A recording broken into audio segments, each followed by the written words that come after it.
Allô? Bonjour, allô? Attendez. Ferme deux, trois trucs. Et c'est parti! Bonsoir à tous! Bonsoir, j'espère que vous allez bien. Moi, ça va très bien. Donc on se retrouve aujourd'hui pour... Alors, il fait très sombre chez moi. Putain, j'ai pas allumé derrière. J'ai pas allumé chez moi, en fait. Oups. On se retrouve aujourd'hui pour se faire une petite session, plus petite que la dernière fois. Donc, comme vous le voyez actuellement dans le titre, on va parler un petit peu de concours de thésard ou de compète de thésard. Donc, qu'est-ce que ça veut dire? On va en parler un petit peu après. Salut à toi, Ariama. Mais... Allô? Mais voilà. Mais avant ça, j'ai une mauvaise nouvelle à annoncer entre guillemets. Je vais juste allumer mes lumières. Il fait sombre.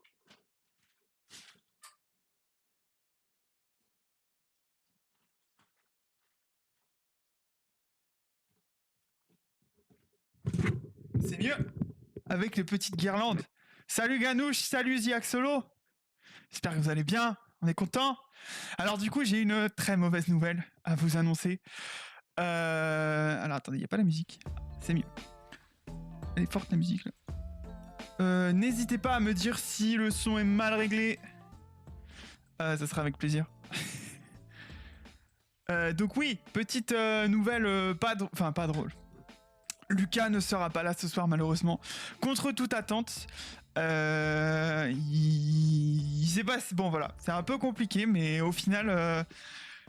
Bon, il est pas là ce soir en tout cas. On verra pour la semaine prochaine, on sait pas sûr encore, mais il sera pas là. Donc bon, on a préparé le truc à deux quand même. Faut préparer, c'est un grand mot après. Donc on va regarder un petit peu ce qu'on va pouvoir faire, on va discuter un petit peu.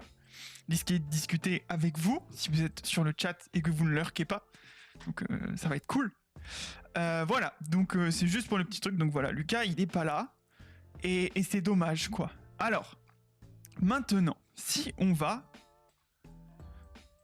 Ah, attendez, évidemment, j'ai tout prévu. Donc, je fais pas ça en direct. Je fais ça en direct pour que ça soit interactif. Je fais pas ça en direct pour que ça soit...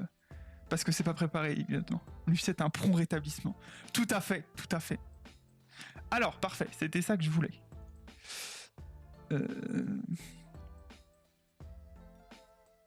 Eh ben... Ah oui, c'est vrai.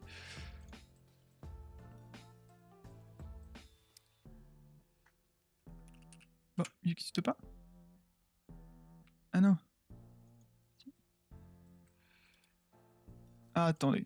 Je dois régler 2-3 trucs. Évidemment, je suis un professionnel. Hein. C'est évidemment...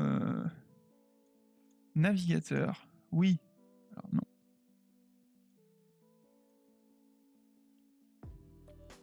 Pourquoi c'est comme ça? Ah bah oui, forcément. Alors, oui, ça arrive évidemment. Je suis bien évidemment très prêt. C'est parfait.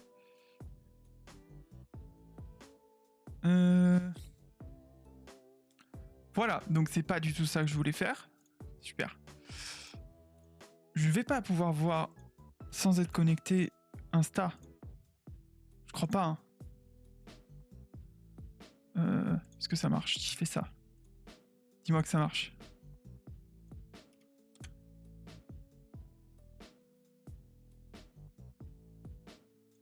Eh ben, mais c'est parfait. Eh ben voilà, c'est parfait. Donc, voici ce qui a été publié sur Instagram aujourd'hui. Donc évidemment, Milipico Science a une petite page Instagram. N'hésitez pas à aller lâcher un petit follow. C'est là-bas où je m'occupe majoritairement de faire les annonces de live, donc ce dont on va parler, et les fois où il y a des interviews, parce que évidemment aujourd'hui, je précise, il n'y aura pas d'interview, on va juste discuter un petit peu d'un sujet. C'est le lundi que je vais parler un petit peu de l'image, parce qu'on a dit l'image de la semaine d'une certaine manière. Donc tous les lundis, je vais publier une image en rapport avec le thème qu'on va aborder le lendemain en interview. et ce sera la base de la discussion du mardi. Et voilà. Donc, n'hésitez pas à aller follow le compte. Donc, Milipicoscience, MI2LIPICOSCIENCES. Et voilà. Et donc, voilà ce que j'avais posté un petit peu sur. Donc, j'avais posté 2 trucs. Donc, cette image, donc, ce soir, ça discute. Compète de thésard. Donc là, voilà. Et j'avais aussi posté une image d'un petit chat qui est très mignon. Le petit chat du labo, là. Mais ça, c'est une autre histoire. Donc voilà, n'hésitez pas à aller l'admirer. Regardez comme il est pipou. Non, donc ce soir, on voulait discuter, parce que je précise que Lucas a bien préparé avec moi aussi ce truc. On voulait un peu discuter, justement, de compète de thésard. Mais en fait, on veut pas vraiment parler. Donc, la ligne éditoriale de la chaîne, on va dire, c'est belle stratégie marketing, le chat. C'est exactement pour ça que je l'ai fait, no joke. Donc, la ligne éditoriale de la chaîne, d'une certaine manière, c'est d'essayer de parler de recherche et de science sans passer trop de. Enfin, donc en vulgarisant évidemment les sujets et en parlant à la fois de ce que font les chercheurs, donc de leur vie quotidienne, mais parler aussi des chercheurs eux-mêmes. Et donc, parler de ça, ça suggère aussi de parler un petit peu de ce que potentiellement les chercheurs vont faire à côté de ce qu'ils font, dans leur temps. Et à côté de ça, bon, la recherche, vous le savez peut-être, c'est quand même, en tout cas, peut-être que vous pouvez, je sais pas ce que vous en pensez, en tout cas, pour moi, la recherche c'était quelque chose qui était extrêmement compétitif d'une certaine manière, où en fait les gens se foutaient tous un peu sur la gueule. Bon, je sais pas si vous c'est le cas aussi. Mais il y a maintenant que moi du coup je suis doctorant, et il y a un peu de ça d'une certaine manière, même si c'est plus compliqué tout ça. Mais en tout cas, cette idée que voilà, déjà rentrer dans la recherche en tant que thésard, il faut candidater à une offre, c'est quand même un processus compliqué où il y a une sélection. Souvent on a fait des études où pareil, il y a eu des sélections, des trucs comme ça, et en fait on arrive dans le métier de chercheur, et là encore on a des sélections avec les concours des universités pour devenir par exemple maître de conférence, professeur ou des trucs un peu comme ça. Donc en fait les compétitions, ça arrête pas trop. Mais c'est exactement ce dont on ne veut pas parler en fait aujourd'hui. Aujourd'hui, on va essayer de présenter de façon fun, rigolote et interactive, ça va être compliqué, quelques différents trucs, différents concours d'une certaine manière. Dans certains domaines, la compétition est quasi omniprésente, je trouve. Effectivement, ça dépend aussi beaucoup des domaines. Moi, je pense que j'ai la chance, dans un domaine transdisciplinaire, qu'il n'y ait pas trop ça. Mais je pense que dans des domaines peut-être très spécifiques, effectivement, ça doit être un peu compliqué. Donc, aujourd'hui, l'idée, c'est de ne pas parler de ces trucs-là, même si, on va l'aborder, on répond aux questions, on discute avec le chat, bien évidemment. Mais ça va être d'aborder un petit peu tous ces concours qui sont, en fait, à côté de la thèse, à côté des chercheurs, et qui sont juste des trucs où les gens candidatent, les gens participent à des œuvres, des concours en fait, des compètes. C'est pour ça que on a utilisé le terme compète, parce que c'est pas vraiment une compétition, parce qu'il n'y a pas non plus un enjeu de dingue à la fin, c'est pas comme si vous jouiez votre poste ou des trucs comme ça. Et effectivement, MT 180, sous son petit nom qui signifie donc ma thèse en 180 secondes, c'est exactement ce genre de truc dont on veut parler. Donc MT 180, le but, ça s'adresse aux doctorants, et c'est de discuter un petit peu, c'est que faire en sorte que les doctorants résument en 3 minutes leur thèse devant un public. Donc c'est un exercice qui est assez compliqué, dont on va discuter un petit peu plus tard. Parce que voilà. Mais avant ça, du coup, je sais pas. Déjà, est-ce que vous, ça vous évoque des trucs un petit peu, Est-ce que ça vous évoque un peu des trucs, voilà, des concours, des trucs un peu comme ça, à quoi vous pourriez penser? En tout cas, dans les sciences, globalement, moi en tant que doctorant, quand on me parle concours, quand on me parle sélection, des trucs comme ça, maintenant que je suis doctorant, je pense à ce qu'il y a par exemple dans les conférences. Donc c'est-à-dire que dans les conférences, les congrès, donc quand on se retrouve doctorant, chercheur là-bas, et souvent en fait on va avoir une présentation orale où on va présenter un poster. Un poster, c'est littéralement un poster, un truc qui fait à peu près la taille de ce truc là. Et le poster, il y a écrit, ça résume un petit peu en fait notre recherche. Et souvent c'est des choses qui sont faites par les doctorants pour pouvoir un petit peu présenter sa recherche aux différentes personnes qui sont présents au congrès. Et l'idée, du coup, c'est Bah ça, la plupart du temps, dans les congrès, il y a des sélections qui sont faites ou des prix qui sont remis pour le meilleur poster, la meilleure communication orale. Donc à la fin, il y a des petits prix aussi. Bon, outre les goodies des conférences qui sont pas toujours les plus intéressants, mais ça dépend. Souvent, il y a les petits prix en cash, donc ça c'est plutôt cool. Il y a des petits billets, des petits chèques qui récompensent en fait le travail qui a été fait pendant la conférence. Donc moi, ça c'est les premiers trucs auxquels je pense quand on me dit bon voilà, concours. Et au final, il n'y a pas très longtemps, j'ai reçu un mail qui m'a fait en fait penser justement à tout ça.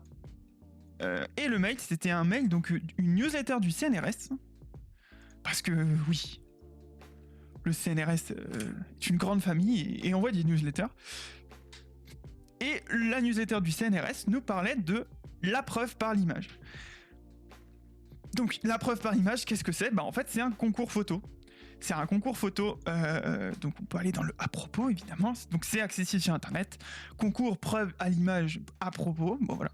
Donc c'est un truc lancé par le CNRS, donc les chercheurs, ingénieurs, techniciens et doctorants sont invités à déposer leur plus belle image de recherche à partir du mois de janvier. Donc bon, voilà, c'est pour cette année, je sais pas en tout cas qu'est-ce qu'il y a, mais voilà, je voulais montrer en fait la base en fait de ce soir, de la réflexion de ce soir, c'était en fait ce concours. Parce que ce concours, donc on va direct aller sur la page donc, des lauréats. Après, vous avez le jury, le règlement, la foire aux questions. Bon, voilà. Si jamais vous êtes doctorant, chercheur, que ça vous intéresse, bon, ça vaut peut-être le coup d'aller faire un tour si vous avez une super image à présenter. Mais on va direct aller regarder les lauréats. Et en fait, moi, il y a un truc qui m'a vraiment plu quand j'ai regardé ça. Donc, typiquement, bon voilà, là on a. Alors, est-ce que c'est des moutons ? Non. Si ? Je sais pas. C'est même pas marqué. C'est même pas marqué si c'est des moutons ou pas. Moi, je suis très triste. Mais je crois qu'on a une spécialiste de moutons qui pourrait nous dire si c'est des moutons ou pas. Voilà. Donc en fait, ça, c'est une image du coup qui a été lauréate. Mon école doctorale aussi a fait ça pour les doctorants de l'ED. Et bah, nous aussi, on a fait ça dans le labo en fait. On voulait un petit peu en parler. Ouais, je vais peut-être pas en parler ce soir. J'en aurais parlé, je pense, si Lucas était là. On gardera ça pour la prochaine. Alors, c'est quoi ça ? C'est un bélier, du coup, l'emoji. C'est des béliers ? Non, il y a pas que. C'est pas des béliers, ça. C'est pas des chèvres, c'est des moutons. Je sais pas. Il faut que tu nous éclaires, en tout cas. Bon, voilà. Parmi ces images, donc, on a vraiment des trucs qui sont, je trouve, vraiment très très beaux. On a par exemple le charmeur de serpent magnétique. L'image est folle.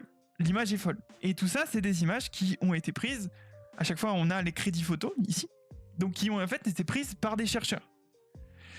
Comme quoi, donc voilà, encore une fois, bon, c'est un peu notre ligne éditoriale, donc celle-ci, elle est magnifique. Alors vraiment, cette photo, je la trouve exceptionnelle. La petite loutre avec une petite caméra sur la tête, elle est juste magnifique cette photo. Moi, je l'aime trop. À deux doigts d'en faire un emote, ça serait très marrant. Mais vraiment, c'est presque un petit peu comme le polar bear, vous voyez ? Genre, il y a un petit truc là entre les deux. Il y a le polar bear d'un côté, là en bas à gauche. Et là, il y a la petite... Le petit phoque. Ah oui, c'est pas une loutre.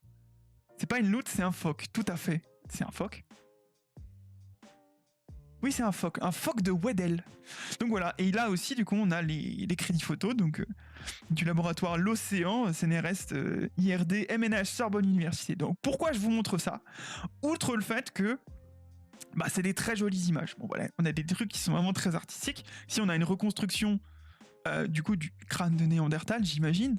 Là, on tombe sur des photos qui sont gorgeous. Vraiment, c'est magnifique.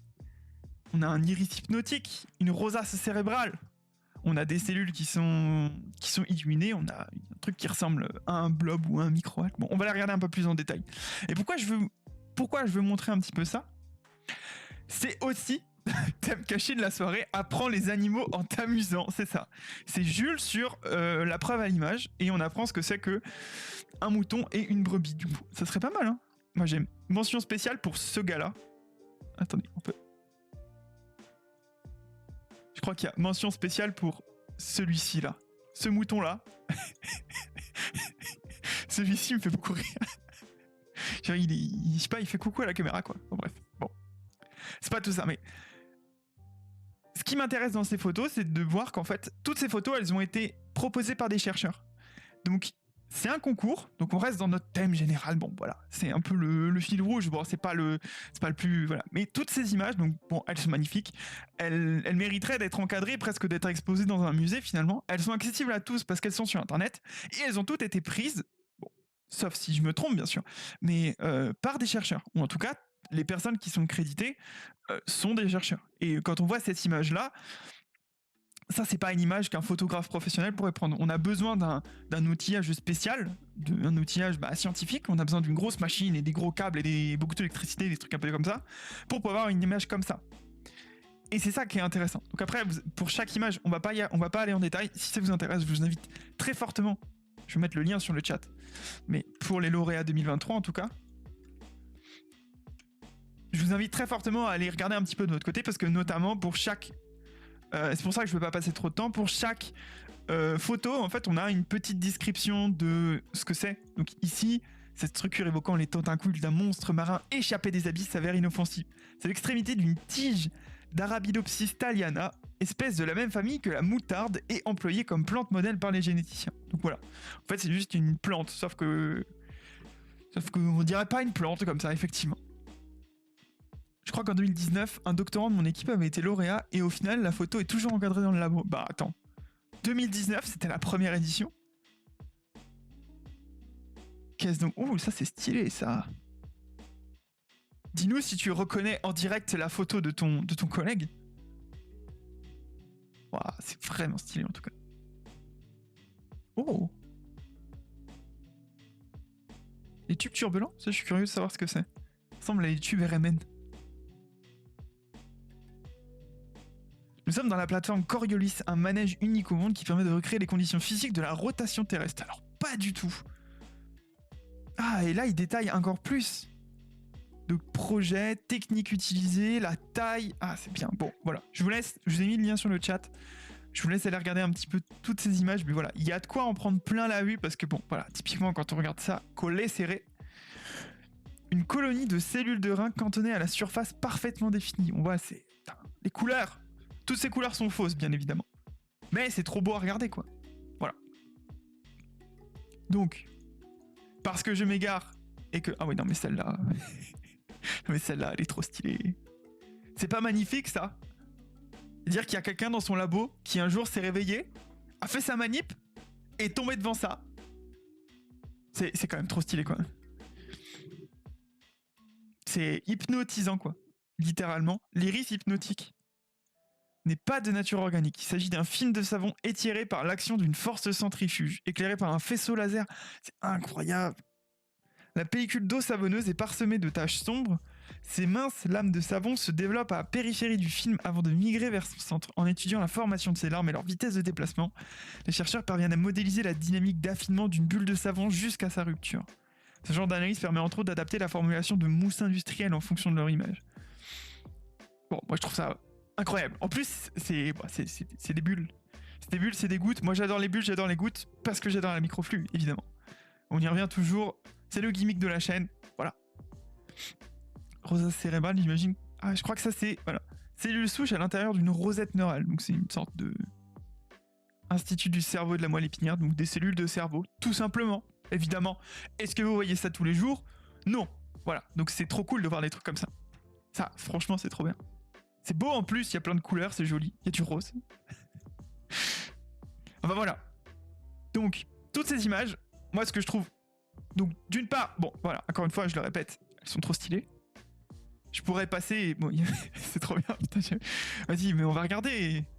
C'est les singes au Japon, ça. L'île Honshu, au Japon, la température peut descendre jusqu'à -20. Les macaques ont pris l'habitude de se baigner dans les sources d'eau chaude naturelle qui ont fait la célébrité de ce lieu.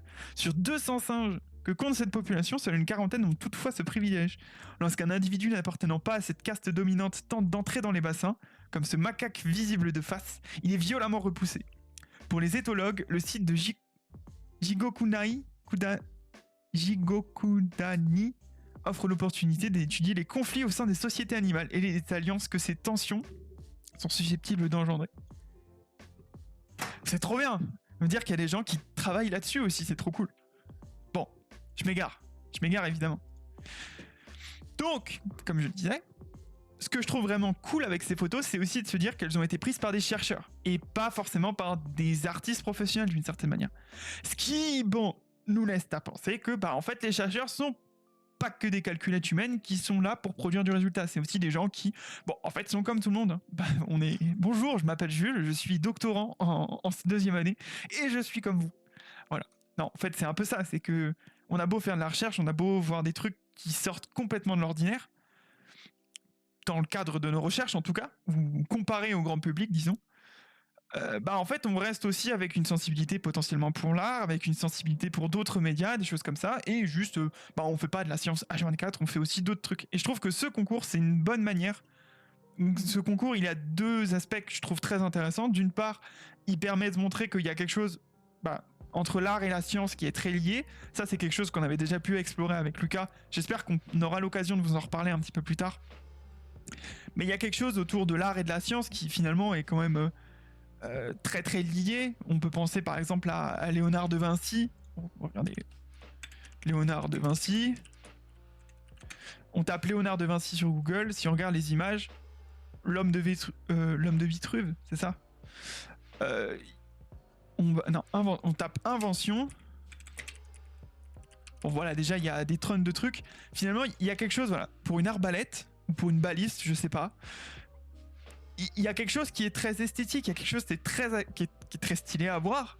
Enfin voilà, il y a un lien entre l'art et la science qui est très présent et qui est hyper intéressant à explorer. Et quand on voit ça, on voit que pour les chercheurs eux-mêmes, c'est quelque chose dont ils sont conscients et qu'ils arrivent un petit peu à faire. Donc où est-ce que je veux en venir avec là ? Faut que je reprenne ce que j'ai écrit, j'ai oublié. Ce qui nous amène du coup, effectivement, donc voilà. La première petite partie d'une certaine manière, c'est, les chercheurs ne sont pas que des calculettes humaines et ne font pas que des sciences H24 parce que voilà. Et du coup, les chercheurs, comprenant aussi très globalement les thésards, les thésards ne sont pas les larbins des chercheurs. Donc ça, il faut remettre un peu les choses en place. D'une part, faut pas, c'est un peu les clichés qui peuvent être émis, c'est pas du tout le cas. Les thésards étant aussi des êtres humains comme tout le monde en fait, ils ne veulent pas tous passer leur temps à faire de la recherche. Certains, ils vont faire par exemple énormément de sport et des fois certains vont même aller faire des compétitions à très très haut niveau, d'autres vont faire de la musique pareil parfois à très haut niveau, du jeu vidéo, des arts créatifs, un peu tout ce qu'on veut en fait, voire rien du tout. Et pas forcément des sciences surtout. Donc c'est ça un petit peu que... c'est tout simplement en fait. Les gens font un petit peu ce qu'ils veulent et ils font pas forcément des sciences. Et il y a un truc en particulier que les doctorants sont très bien placés de faire, c'est la vulgarisation scientifique, évidemment. Parce que la vulgarisation scientifique, ça se place sur un terrain un peu entre deux, disons. C'est à la fois quelque chose de très... Il faut penser un petit peu au tout message scientifique, à qu'est-ce qu'on veut transmettre. Bon, voilà, c'est quelque chose qui se travaille, qui est pas facile. C'est exactement ce que je suis en train de faire, et c'est pas facile, croyez-moi. C'est exactement ce que nous, on essaye de faire à travers cette chaîne Twitch, sous un format un petit peu différent, d'essayer de parler un petit peu de science sans trop parler de science, mais à la fois en parlant avec des chercheurs, enfin, bref, je vais pas revenir. Pendant les repas de famille, toi-même, tu sais exactement. Et du coup... La vulgarisation scientifique, donc effectivement pendant les repas de famille quand on te pose la question mais alors du coup c'est quoi ton sujet de thèse, et tu te retrouves souvent bien con à essayer de soit alterner entre une version très très simplifiée de ton sujet de thèse qui grosso modo dit dans mon cas par exemple c'est de dire vous voyez la biologie, vous voyez la physique, et je fais les deux en même temps, et en fait quand tu dis ça tu dis rien globalement.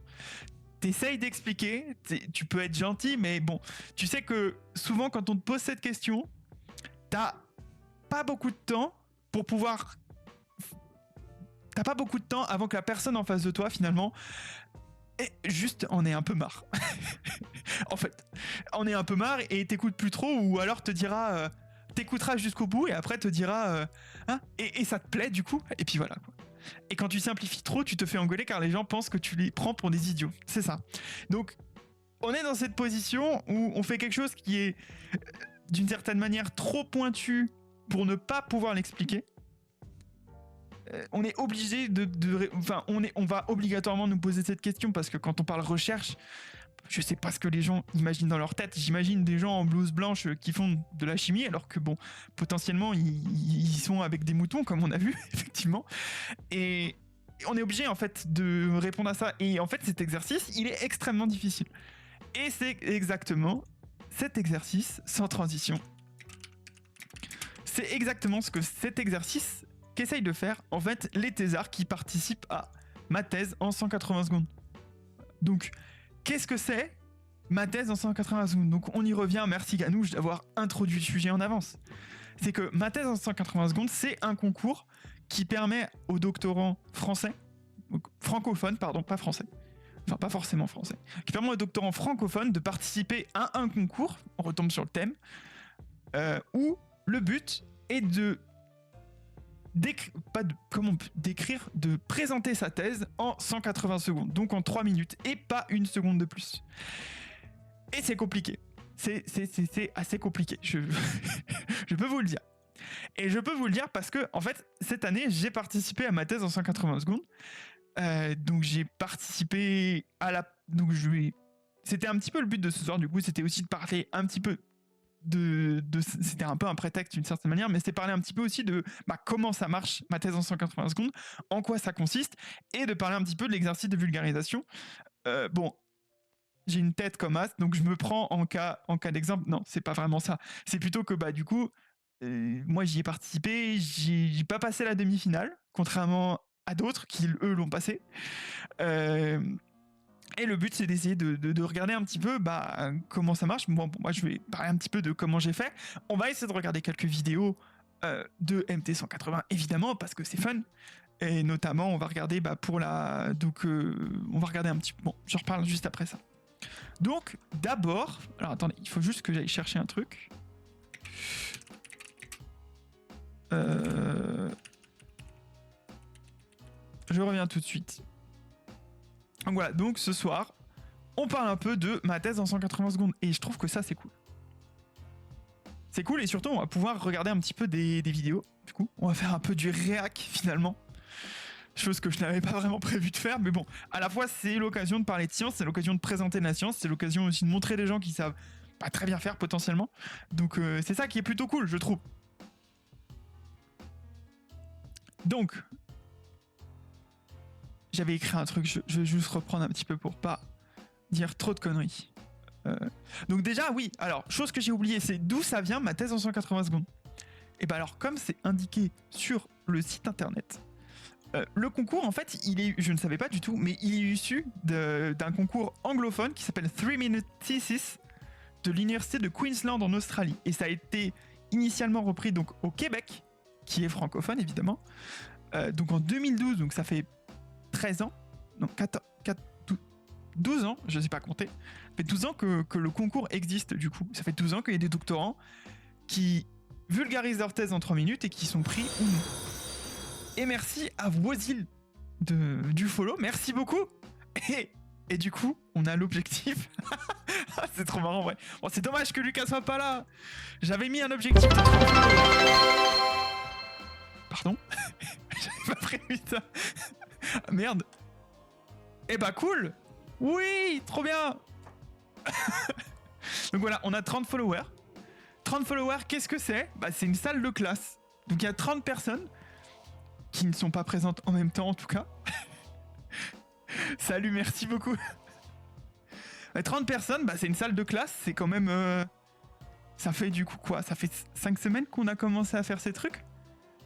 C'est cool, hein. On est content. En vrai, non, c'est trop bien. Je suis trop content. Mais voilà, bon, on va continuer un petit peu. En tout cas, nous, on dit là, donc ce soir, on discute un peu de ma thèse en 180 secondes. On va regarder quelques vidéos qui ont été publiées assez récemment. Parce que, du coup, je vais parler un petit peu du fonctionnement du concours, parce que c'est pas forcément clair pour tout le monde. Lâche. Il y a Lucas dans le chat qui dit chiche. Effectivement. La salle de classe qui follow, ça c'est nice. En tout cas, c'est super cool. Donc, ma thèse en 180 secondes, qu'est-ce que c'est? Et surtout, bon, qu'est-ce que c'est? On a bien compris en mode radio. Et salut à tous, c'est JOL. Pas du tout. Non, en tout cas, Donc ma thèse en 191, qu'est-ce que c'est? Et surtout, qu'est-ce que c'est? On l'a expliqué un petit peu, c'est un concours où des doctorants se retrouvent sur scène et ont 3 minutes pour expliquer ce qu'ils font en thèse. Exercice qui, comme on l'a dit, est très très compliqué. Les doctorants potentiellement ici présents peuvent en attester au repas de famille notamment. Mais comment ça fonctionne du coup? Et bien en fait ça fonctionne par, non pas par région, contrairement à ce que je pensais initialement, mais par regroupement d'universités. En fait la France, ou en tout cas plutôt le territoire francophone, donc il y a aussi des territoires du coup qui sont en Afrique, il y a des territoires notamment je crois en Guyane, il y a les îles, ou en tout cas les départements qui ne sont pas dans la métropole. Chaque regroupement d'universités va organiser une finale régionale. Donc, moi, dans mon cas, à Toulouse, le processus était un poil plus différent. On avait 2 étapes. Donc, la première étape, c'était d'abord une demi-finale régionale. C'est là où j'ai perdu, en fait. Et ensuite, au terme de cette demi-finale régionale, on a une finale régionale qui va sélectionner 2 candidats. On a un candidat qui va être sélectionné par un jury, donc il va gagner le premier prix du jury, et on a un candidat qui va être sélectionné par le public. À Toulouse, nous, la demi-finale, elle a été faite dans un théâtre, donc vraiment dans un cadre où on était sur scène, quoi, du théâtre presque, et on était devant des lycéens au début. Donc on a eu ensuite notre classement. Moi, on m'a dit que 12, au revoir monsieur. Et pour les finalistes du coup qui ont été pris, donc sur 60 personnes, on avait 16 finalistes. Ils se sont retrouvés dans un autre théâtre à Toulouse. On attend ta vidéo parce que tu étais trop... C'est gentil, c'est très gentil. Mais je suis pas passé en finale, donc trop fort peut-être, mais bon, bah rip, hein. Et en tout cas, je sais plus ce que je disais. Si, peut-être. Donc si, donc ces 16 candidats qui passent à demi-finale, en tout cas à Toulouse, s'affrontaient d'une certaine manière, ou en tout cas faisaient leurs prestations sur scène dans un autre théâtre à Toulouse, et on n'en retenait que 2. Voilà. Donc après, ça dépend vraiment des regroupements d'universités. Je sais qu'à Montpellier notamment, c'est un peu différent. Ils n'ont pas de demi-finale, ou ils ont une demi-finale qui se passe à huis clos. Donc il n'y a pas de public. Nous, il y a du public pour la demi-finale. Il y a d'autres universités où évidemment je pense que ça se passe très différemment. Donc voilà. Et donc, une fois que, en tant que doctorant, donc pour nous, comment ça se passe? Donc, en fait, c'est relativement simple. Donc il y a une chose, bon, il faut le mentionner aussi, c'est que quand on est en thèse, je crois que je l'avais déjà dit, mais bon, de toute façon le but c'est de répéter, quand on est en thèse, on a une obligation de faire un certain nombre d'heures de formation. Parmi ces heures de formation, on a des heures de formation scientifiques, donc qui sont les congrès, les cours. Il y a des cours spéciaux pour les doctoraux auxquels on peut assister, qui vont compter en fait pour toutes ces formations qu'on appelle scientifiques.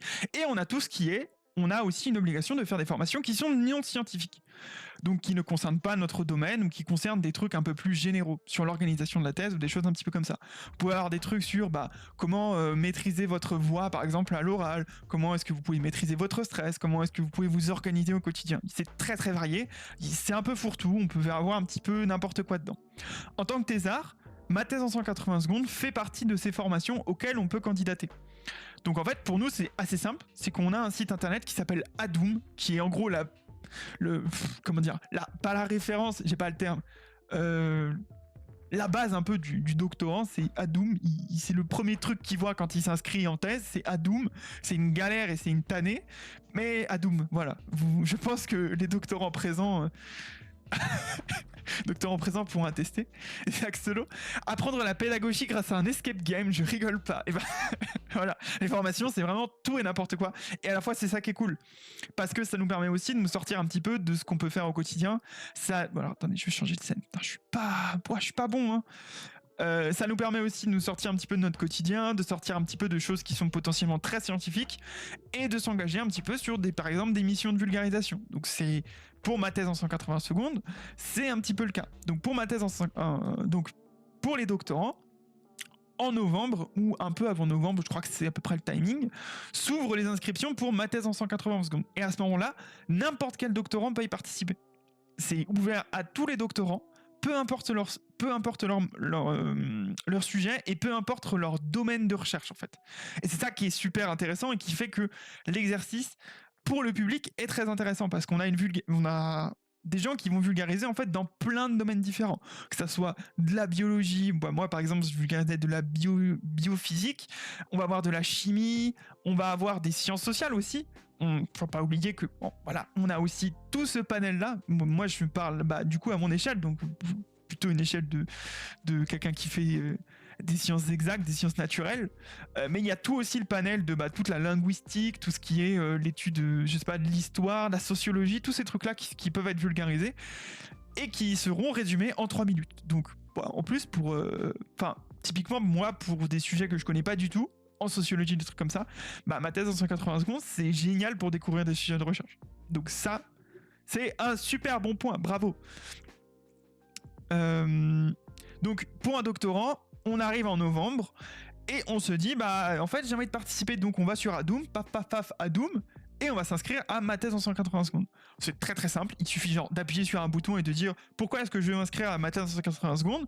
Je pense que tu peux littéralement dire parce que ça me fait des heures de formation, et puis ils acceptent. Je pense qu'il n'y a pas vraiment besoin, c'est que s'ils ont besoin de sélectionner parce qu'il y a trop de monde et tout, mais jamais ça arrive je pense. Et à ce moment-là, et parce que ça c'est pas forcément présenté en 3 minutes, on va pas parler de ça du tout, mais en fait il y a tout un processus de préparation à ma thèse en 180 secondes. Et nous à Toulouse, on avait, en fonction des groupes dans lesquels on était assignés, 2 à 3 jours de formation avec un formateur. Cœur sur lui s'il me voit. Cœur sur le formateur de Toulouse. Mathieu, si tu nous écoutes. En tout cas, donc on a une formation avec un spécialiste finalement spécialiste de ma thèse en 180 secondes. Bon, en tout cas, nous on avait quelqu'un qui faisait du théâtre appliqué, qui est, je vous assure, une vraie matière. Enfin, c'était quelqu'un donc Mathieu, qui a une thèse en théâtre appliqué. Donc on peut faire un doctorat dans beaucoup de choses. C'est vraiment beau. Et en fait, pendant ces 3 jours, moi en l'occurrence j'ai eu 3 jours de formation. Pendant ces 3 jours de formation, on nous donne en fait toutes les clés pour comprendre qu'est-ce qu'on attend de nous à ma thèse en 180 secondes. Notamment, la première journée consiste plus à nous expliquer quelles sont les règles globales. Qu'est-ce qu'il faut faire, qu'est-ce qu'il faut pas faire. Parce que ma thèse en 180 secondes, c'est présenter sa thèse en 3 minutes, mais c'est aussi la présenter avec une seule diapo de présentation. Donc c'est-à-dire, il faut qu'on... Et il y a des codes un petit peu à respecter. Évidemment, on va pas mettre une figure scientifique qu'on aurait publiée dans un papier scientifique. On va mettre quelque chose qui est un peu plus facile à comprendre. On va mettre quelque chose qui va peut-être parler aux gens, qui fait rigoler ou des choses comme ça, quoi. Donc, il faut réfléchir à ça aussi. Et il faut réfléchir du coup à son texte. Et se pose la question, en fait, comment on fait pour écrire un texte, quoi. Et c'est ça qui, pour moi, était le plus intéressant, j'ai trouvé dans ma thèse en 180 secondes. C'est outre le fait de le produit final, c'est tout le processus en fait qu'il y a. On a commencé, on était tous en à peu près 2e ou 3e année de thèse dans mon groupe, je crois. Je crois pas qu'il y avait de première année. Et il se pose la question, qu'est-ce que je vais bien pouvoir raconter en 3 minutes? Comment je vais pouvoir le raconter? Et qu'est-ce que je vais bien pouvoir dire en 3 minutes sans que ça soit nul? Quel ton je vais aborder? Enfin voilà. Et on se lance en fait dans un exercice vraiment pas facile, parce qu'il faut... Nous, on a tellement la tête dedans que c'est parfois difficile en fait de se rendre compte de quoi on a envie de parler dans ma thèse en 180 secondes, quoi. Et à ce moment-là, du coup, chacun a une façon très très différente de faire, et au fur et à mesure, on arrive à obtenir en fait un texte, un premier jet d'une certaine manière. Moi, dans mon cas, c'était un peu en mode j'ai hésité pendant 3 semaines, et au bout d'un moment, je me suis dit allez, je m'y mets. Et j'y ai passé 2 heures, après avoir beaucoup réfléchi en amont, et en final, en 2 heures, j'ai trouvé un truc qui me plaisait pas mal. Mais une fois qu'on a ce premier jet, en fait, c'est pas du tout fini, et c'est même le début, presque. Parce qu'une fois qu'on a ce premier jet, on a un texte qui est dit, un texte sur table, quoi. Donc en fait, on a quelque chose, si on le lit, ça sonne pas bien, il y a des phrases qui sont mal tournées, des choses comme ça. Donc la deuxième étape, après avoir écrit le texte, ça va être de le passer donc de la table à la scène. Donc... l'exercice, on a 3 minutes pour raconter des trucs. Évidemment, on va pas pouvoir raconter tous les détails de notre thèse. Donc, nous, dans l'écriture, on sait qu'on doit se focaliser dans quelques petits trucs très précis. Et c'est déjà très très compliqué parce que ce qui nous est intéressant va pas être forcément intéressant pour le public. Donc faut essayer de réfléchir. Bon voilà, bref, je vous épargne un peu de tous les détails. Mais une fois qu'on a tout ça et qu'on a réussi à identifier ces points-là, et ben maintenant il faut juste le lire à voix haute et essayer de le jouer en fait comme si on était sur scène. Et à ce moment-là, c'est souvent là où on se rend compte que écrire quelque chose qui va être lu ou écrire quelque chose qui va être joué ou parlé en tout cas, ça n'a rien à voir. Et donc en fait c'est ce processus-là qui a été en gros la deuxième étape, je pense, pour beaucoup de gens à MT180. C'est on a ce texte, maintenant il faut le jouer. Et la troisième étape, c'est peut-être celle qui est la plus rigolote d'une certaine manière.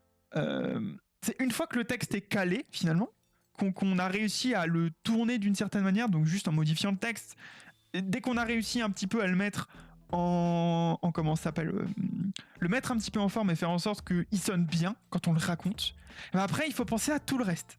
C'est-à-dire que quand vous êtes debout, vous voyez, moi je fais plein de mouvements avec mes mains, et ça, faut pas faire. Parce que quand vous êtes à MT180, je prends mon support de casque, mais vous avez un micro. Donc en fait, si vous avez l'habitude de parler avec vos deux mains, il faut apprendre à ne pas bouger la main droite, parce que sinon on va pas vous entendre. Tous ces trucs-là, c'est des trucs qui sont absolument pas évidents quand vous voyez les prestations finales. Et comme on va voir bientôt les prestations finales, c'est des choses qui sont tellement, pas intériorisées, mais travaillées en fait, que c'est difficile de les voir. Nous, on va s'intéresser plutôt au discours, à ce qui est raconté, tout ça. En fait, il y a tout ce travail qui a été fait en amont sur le travail de comment est-ce qu'on se déplace sur la scène, comment est-ce qu'on occupe l'espace sur la scène. Toutes ces choses-là, c'est des choses que nous, on a dû faire pendant la préparation et qui étaient en fait vraiment passionnantes.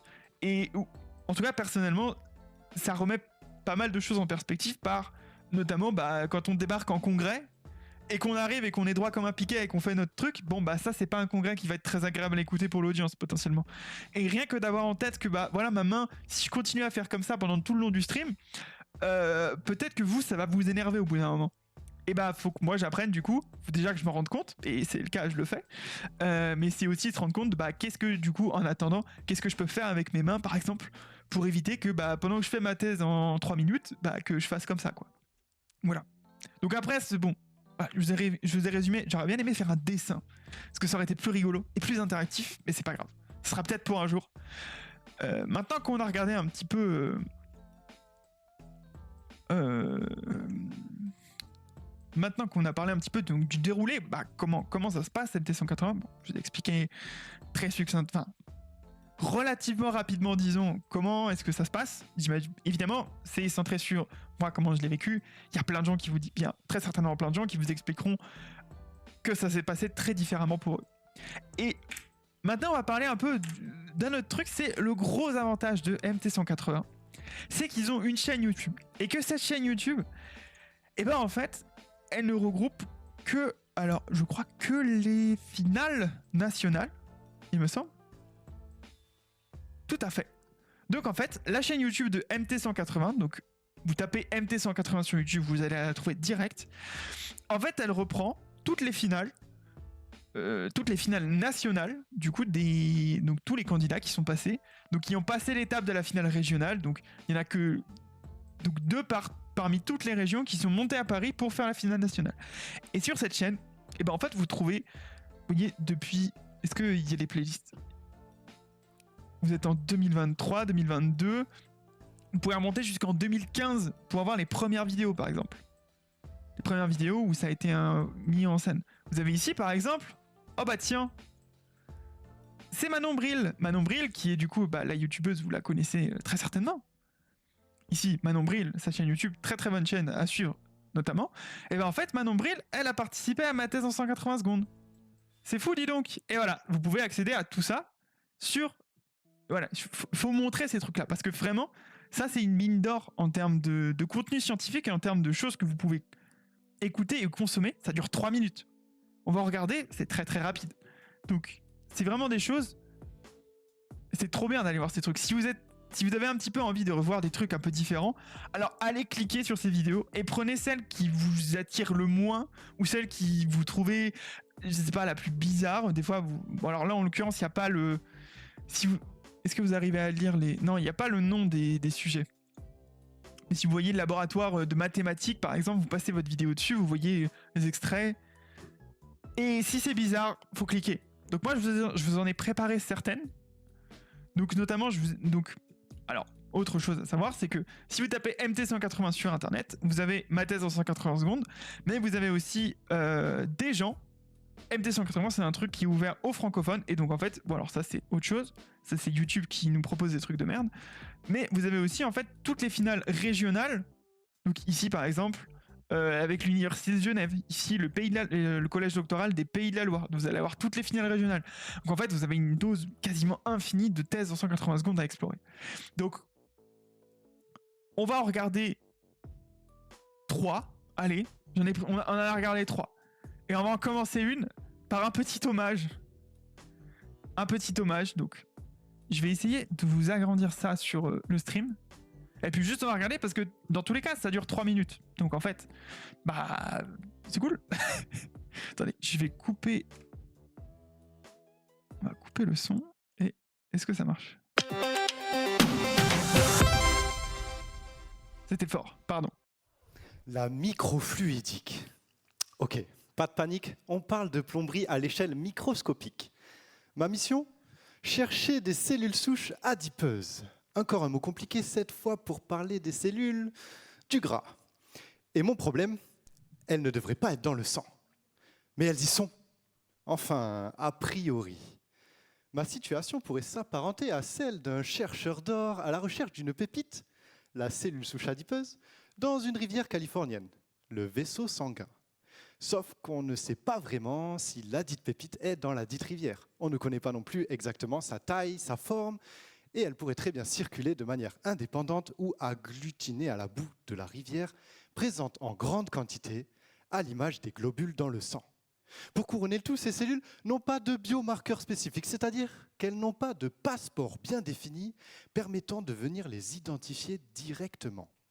Alors, pour trouver ces cellules, afin de répondre à toutes nos questions, on n'a pas trouvé d'autre façon que de tout nettoyer et de voir ce qu'il en reste. Et c'est là qu'entre en jeu la microfluidique. Avec, on peut filtrer jusqu'à 99% des globules rouges. Mais il reste encore les globules blancs. Et c'est sur eux que ma thèse se concentre.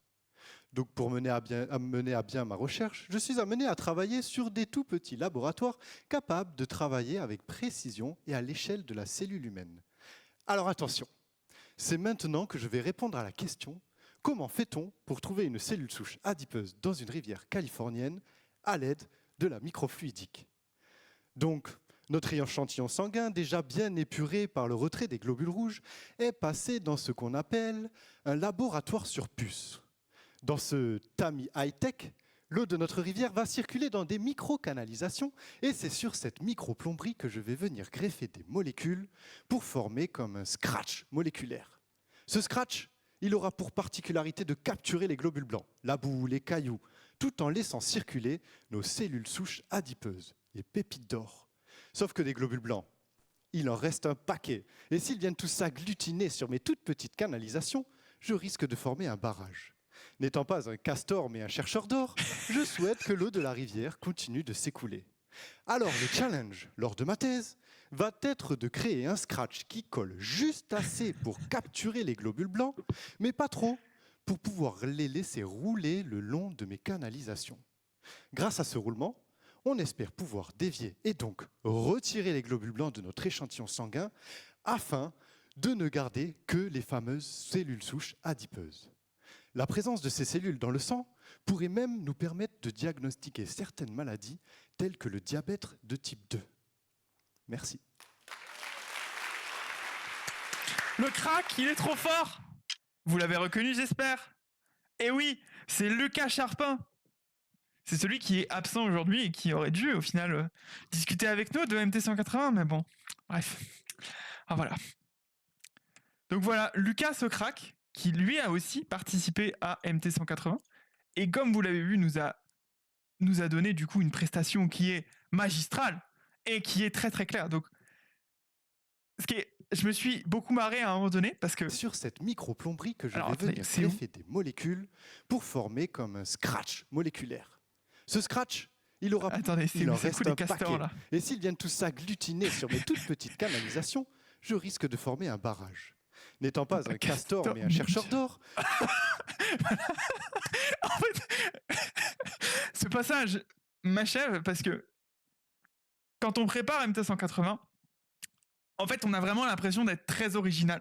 C'est-à-dire que moi, quand j'ai écrit mon texte, il y a tout un passage où, du coup, bon, t'es malari. Pépite, c'est un mauvais jeu de mots. N'étant pas un castor, mais un chercheur d'or, et bah figure-toi, Lucas, que dans ma prestation, j'ai sorti une punchline exactement identique où je dis mot pour mot, n'étant pas médecin mais micro-plombier. Et en fait, ça m'a fait trop marrer de me rendre compte que quand j'étais à la finale à Toulouse ou quand je regarde ça, en fait, je retrouve des bouts de mon script, mais juste avec des mots différents. Et moi, j'avais l'impression d'être un mastermind en wow, ma punchline, elle est historique. Oui, ça rime pas, mais c'était marrant. C'est marrant dans le contexte de mon texte. Mais bref, mais mais moi, j'avais l'impression que je trouvais mes trucs, que je trouvais des trucs, des punchlines qui tuent. Et en fait, j'écoute ta magnifique prestation, bien sûr. Ça me fume parce que, bah en fait, en fait, tout le monde a fait des trucs comme ça et c'est trop bien. Et c'est trop bien. Et moi, ce que je trouve trop bien, c'est que Afin de répondre à toutes si ces on regarde questions, Lucas là, par exemple, on n'a pas trouvé d'autre façon que de... on voit que le ton avec lequel il parle, si vous êtes déjà venu sur le live, si vous êtes déjà venu sur le live et que vous nous avez entendu discuter, vous voyez que le ton qu'on utilise, le ton avec lequel je parle maintenant, le ton avec Lucas parle, ou parlait en tout cas à sa prestation, c'est pas du tout le même que celui qu'on va utiliser lorsqu'on discute comme ça sur Twitch. Il y a même tout un jeu, vous voyez, avec la de main tout ici. nettoyer et de voir ce qu'il en reste. Vous voyez la main, Et c'est là qu'entre en jeu la main, c'est microfluidique. calculé ça. Avec, on peut filtrer Tout ça, jusqu'à là, tous les petits mouvements. 99% des globules rouges. Mais il reste encore Tout ça, c'est les quelque chose qui a globules été blancs. travaillé. Tout ça, c'est quelque chose qui a été pas forcément. C'est pas forcément quelque chose qui est prévu de A à Z, mais c'est quelque chose qui a été réfléchi en tout cas. La position sur la scène, le mouvement sur scène, tous ces trucs-là. Et c'est ça qui est incroyable quand après coup, on va regarder un petit peu ces trucs-là. Ma et ça, c'est trop situation marrant, quoi. pourrait s'apparenter à celle d'un chercheur d'or à la recherche d'une Et pépite. puis voilà. Alors là, du coup, autre masterclass de Lucas, bien sûr. C'est. Bon, Lucas, du coup, ne pourra pas la voir parce que c'est une image.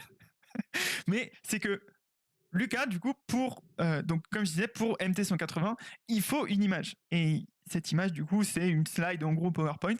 Et ben voilà ce que Lucas du coup a fait. Donc je me souviens, Lucas a pris cette photo en blouse effectivement au labo avec une petite assiette dans la main. Et il vient avec son petit ami chercher de l'or, quoi. Voilà le type d'image en fait qu'on peut avoir. Mais vous allez voir que dans les 2 prochaines qu'on va pouvoir regarder, vous en avez qui sont il y a des images qui sont très très différentes. Et notamment cette année, truc assez marrant, ou en tout cas qui est assez intéressant, disons, c'est que il y a beaucoup de en demi-finale en tout cas, parce que bon, j'étais pas à la finale.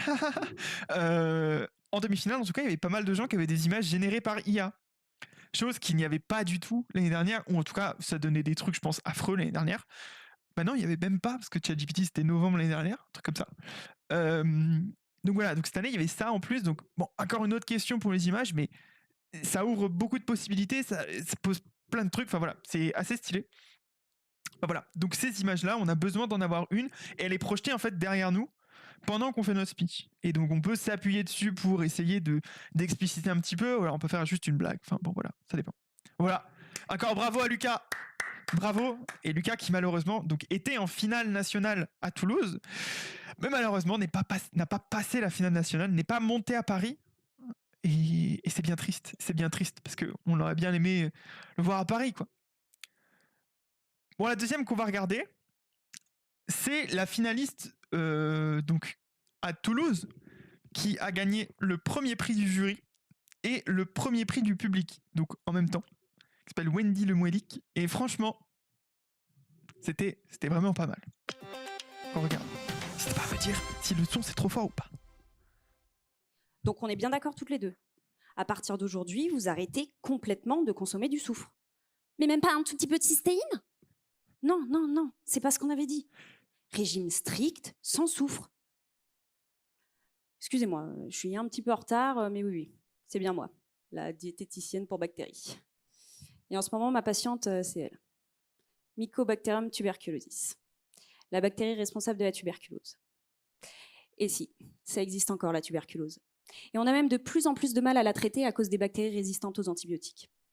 Et c'est pour ça que moi, J'essaye de comprendre ce que mangent les bactéries pendant l'infection pour les priver de leur repas préféré et les affaiblir. Mais je dois vous dire, c'est pas un cas facile. Cette bactérie-là, elle vient se nicher dans nos poumons, à l'intérieur même de certaines de nos cellules, dans un endroit où elle peut trouver plein de bonnes choses à manger. Donc, c'est un peu comme si j'essayais de vous mettre au régime alors que vous habitez dans une boulangerie. Pas simple.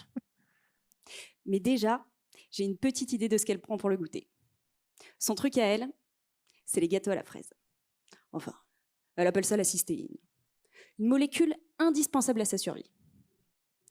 Comment je le sais? Je l'ai un petit peu espionné. Pas très déontologique, ok, mais très efficace. J'ai placé un traceur GPS à l'intérieur d'un gâteau à la fraise. J'ai laissé ma patiente entrer dans la boulangerie, enfin, dans la cellule, et là, bingo. Je l'ai vue, elle a pris le gâteau. Bon, ben c'est réglé. Fini la vente de gâteaux à la fraise. Plus de cystéine, plus de bactéries, plus de maladies. Mais sauf que ça, c'est pas possible en fait. Parce que nos cellules aussi, elles ont besoin de cystéine. Ouais, puis de toute manière, s'il n'y a plus de cystéine, je prendrai du sulfate et je ferai ma propre cystéine. Mais attendez, parce que vous cuisinez vous maintenant? Donc, ça veut dire que si vous trouvez des fraises, vous pouvez faire votre propre gâteau. Ah non, bah, vous faites bien de me le dire. Bon, bah, plan B, je débranche le four. Je vous retire la protéine qui vous permet de faire la cystéine. Comment ça, il se passe rien? Ouais, bah finalement, j'ai décidé de cuire mon gâteau au micro-ondes. Puis je vous arrête tout de suite. Si vous envoyez quelqu'un pour casser le four et le micro-ondes, j'ai encore une recette sans cuisson.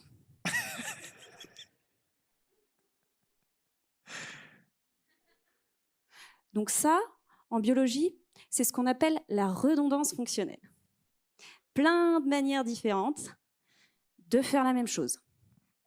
Bien utile pour elle, mais pas très pratique pour le régime. Bon, mais attendez, si on réfléchit. Ok, ma patiente, elle connaît toutes ses recettes. Très bien. Mais peut-être que pendant l'infection, elle a une recette préférée. Reste plus qu'à trouver laquelle. Allez, patient suivant. Bon voilà, les claps sont finis, mais incroyable. Vous voyez ici aussi. Attendez, wouh, voilà, c'est professionnel ici. Ici aussi, c'est trop cool. Donc, exceptionnel. Donc voilà, elle, c'est la gagnante, c'est la finale régionale à Toulouse. C'est la gagnante du premier prix du public et du premier prix. Je vais y arriver. Premier prix du public, enfin prix du public et premier prix du jury, par exemple. Pardon. Et là, moi, il y a deux trucs. Donc pendant sa prestation, je me retenais de rire parce que vraiment, je la trouve extrêmement drôle. Parce que juste la maîtrise de cette petite voix. À partir d'aujourd'hui, vous arrêtez complètement elle fait bien la de bactérie, j'ai consommer reconnu direct. Mais même pas un tout petit peu de cystéine? Cette voix, je n'ose même pas essayer de la faire évidemment, mais elle est si bien faite. On dirait quelque chose qui, enfin, c'est du stand-up quoi. C'est incroyable, je trouve. Vraiment, c'est trop bien. Bon après l'image, je la trouve pas ouf. Mais elle est marrante et elle parle bien un petit peu de ce dont on va parler un petit peu pendant le truc. Mettre au régime alors que vous habitez dans une boulangerie. L'autre, moi, détail qui m'a vraiment, je me suis dit, ah oui, voilà, c'était exactement là. C'est exactement ce passage. C'est du talent pour sûr. Donc ce passage-là, il est vraiment, je trouve, exceptionnel parce que ça résume à peu près ça résume plutôt bien, je trouve, ce que j'ai raconté tout à l'heure sur tout ce qui était communication non verbale, en fait, tout ce qui est position sur scène, tout ce qui est voilà. Donc ce passage-là, donc essayez de regarder un peu, genre, je vous remets en grand. Regardez, en fait, pas forcément ce qu'elle dit, mais comment elle le dit. Je vous arrête tout de suite. Si vous envoyez quelqu'un pour casser le four et le micro-ondes, j'ai encore une recette sans cuisson.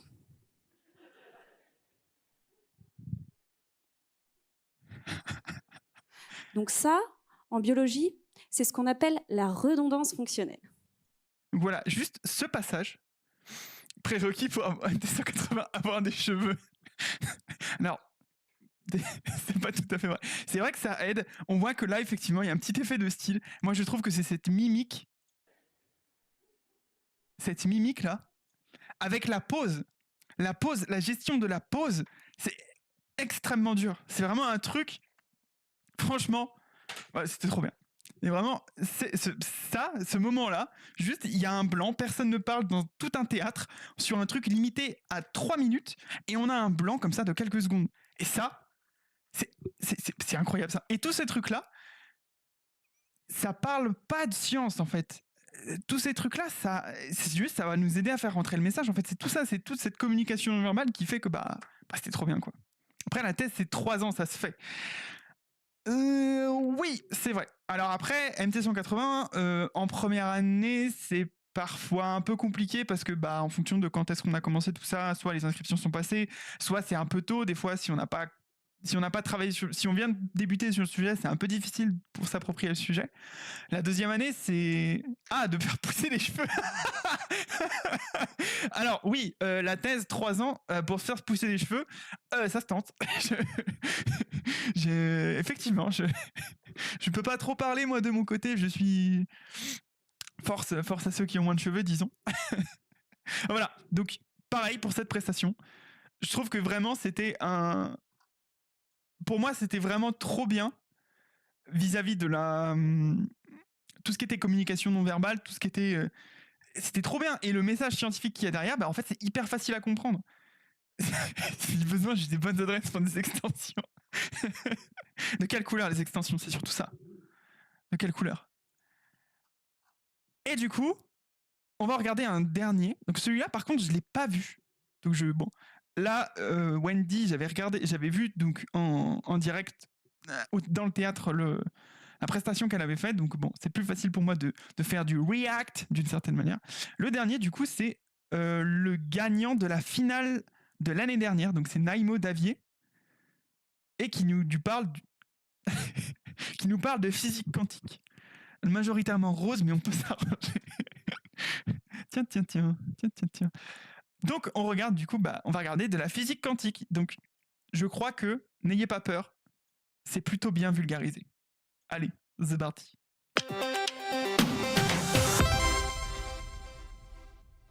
L'histoire se déroule dans le monde étrange de la physique quantique.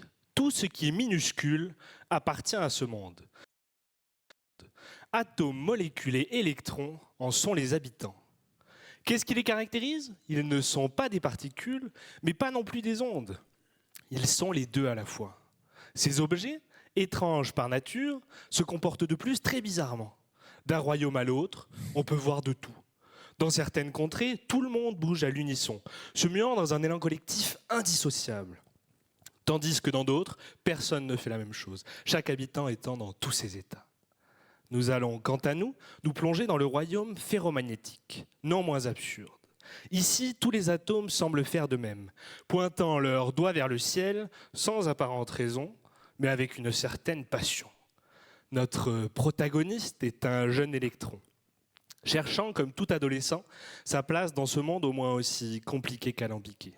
Cet électron, où qu'il regarde, voit des atomes qui semblent être des adultes, coincés, routiniers, bien ordonnés, adoptant tous cette étrange posture. Cet électron est bien tenté de faire comme tout le monde, pour pouvoir fendre la foule sans qu'on le gronde. Mais là, alors qu'il se balade, ayant machinalement le doigt levé, que voit-il? Un groupe d'huluberlus qui, troublant l'ordre environnant, semble effectuer une sorte de performance artistique. Le groupe forme avec ses bras un motif. Un hérisson? Non. Une spirale? Non plus, non. Mais non, c'est un skyrmion. Que va-t-il alors se passer? L'électron, jeune élément influençable dans un monde invraisemblable, va-t-il changer de direction afin d'éviter ce groupe de marginaux, ou va-t-il plutôt rejoindre ses originaux? Voici l'objet de ma thèse. Comprendre quel est le comportement d'un électron lorsqu'il rencontre un défaut dans l'ordre magnétique d'un matériau. Pour cela, je décris d'une part l'électron, d'autre part le cortège d'atomes, et enfin leur interaction. Comment? En utilisant le langage universel des équations. Je les résous, muni de mon crayon et de tonnes de papier, et je peux ainsi répondre à la question, l'électron va-t-il éviter le défaut magnétique, ou plutôt venir se coller à lui? Viennent alors d'autres questions. Si le groupe accueille un premier électron, sera-t-il disposé à en accepter un second? Tous les électrons vont-ils se comporter de la même façon? La question que vous posez sans doute désormais est « Mais à quoi peut bien servir l'étude de la puberté des électrons ?» Eh bien, la compréhension de phénomènes quantiques tout aussi étranges a déjà permis de faire nombre d'inventions, telles que les processeurs de vos téléphones et ordinateurs, les IRM ou même des trains qui lévitent. Et notre électron adolescent dans tout ça? Eh bien, la compréhension de son comportement pourrait permettre de construire de meilleures mémoires, à la fois plus compactes et plus rapides, abritant le balai silencieux de millions de skirmions. Bon, je comprends effectivement pourquoi il a gagné l'année dernière. C'est effectivement une masterclass. Toutes les rimes qu'il y a à l'intérieur, c'est très très fort. Bravo. Bravo à toi, Naïmo. Ah, incroyable. Incroyable. Cette histoire de position là, c'est vraiment trop bien. Et il est statique tout du long, mais j'ai vraiment l'impression. Enfin, il est statique, il a cette position là. Mais en fait, il va bouger un peu et c'est incroyable quoi.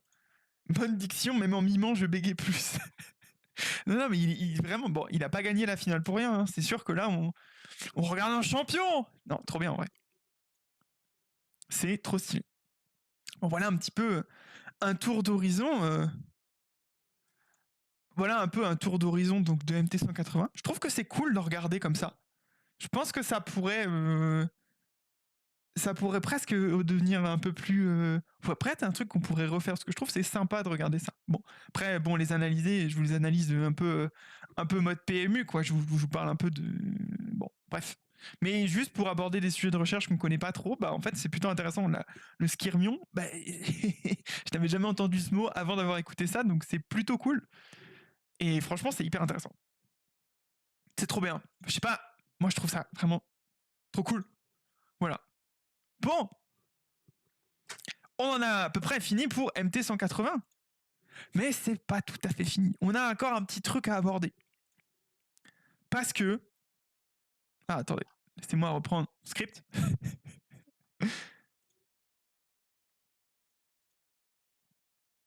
Blablabla. Donc là, on a parlé un petit peu de ma thèse en 180 secondes. Qu'est-ce que c'était, en quoi ça consistait, blablabla. On est un peu maintenant raccord là-dessus. Donc, n'hésitez pas, encore une fois, à aller checker tout ça sur YouTube. Tout est disponible.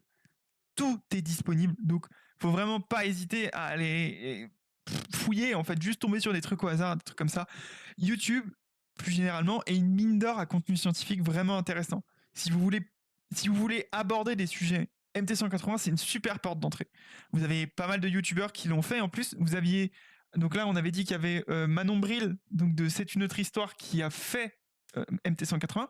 Vous avez aussi Syllabus, donc Viviane de chez Syllabus, qui a participé aussi à MT180, si je me souviens bien, mais quasiment au tout début, en 2012, quelque chose comme ça, au Québec. Donc, vous pouvez aller aussi voir là-bas, quoi. Mais, est-ce que vous saviez, Sophie Yvon, évidemment, Sophie Yvon, effectivement, j'oublie, chercheuse toulousaine, qui effectivement en agronomie, non, pas du tout en agronomie, je raconte que des conneries. Oula, je vais me faire taper sur les doigts. Sur le microbiote, chercheuse sur le microbiote. Pas taper. Et donc, mais est-ce que vous saviez, donc on parle de MT180, c'est cool, bon, il y a plein de gens, bon voilà, encore une fois, allez regarder. Est-ce que vous saviez qu'il y a d'autres concours sur la thèse où il faut faire un truc pour résumer sa thèse qui existe? Eh ben, je vous présente, sous vos yeux ébahis, quelque chose que j'ai découvert il n'y a pas très longtemps et qui est franchement très très drôle. C'est le concours The Annual Dance Your PhD Contest. Donc c'est un concours anglophone qui, comme son nom l'indique, en fait, consiste à danser sa thèse. Littéralement, il faut résumer sa thèse en dansant. Voilà. Et je trouve ça absolument génial. Juste le principe du truc, je trouve ça trop cool. C'est MT180, mais avec 1000 fois plus difficulté. Alors, je ne ferai pas de démo en live, je suis vraiment désolé. Mais toi-même, fais une démo en live d'abord. Ok. Non, je ne serais pas capable de faire ça, évidemment. Je ne danse bien évidemment pas très bien. Mais voilà. Et donc, en fait, il parle exactement c'est marrant, c'est qu'il parle exactement de ce qu'on parle. Donc, la fête vient de commencer quand la question tant redoutée arrive.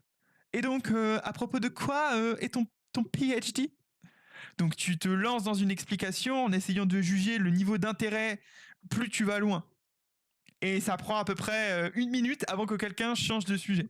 Donc c'est exactement pour ça, au final, que M280 a été créé, finalement. Donc, on reprend un petit peu le même truc. Et donc, à ce moment, dans ce genre de moment, est-ce que tu n'espères pas vivre dans un monde où tu pourrais juste